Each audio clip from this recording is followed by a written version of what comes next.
Hartiarenkaan liikkuvuus, olkanivelenhallinta 1, oppilaan ohjaus.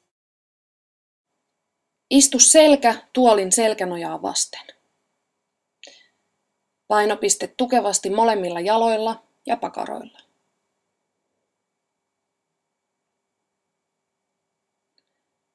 Suorista selkä, säilytä kevyt notko lannerangassa.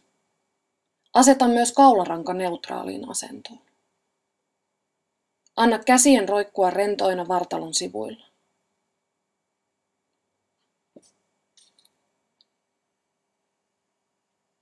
Nosta olkavarret eteen hartiatasolle, kyynärvarret koukistettuna, kämmenet vastakkain.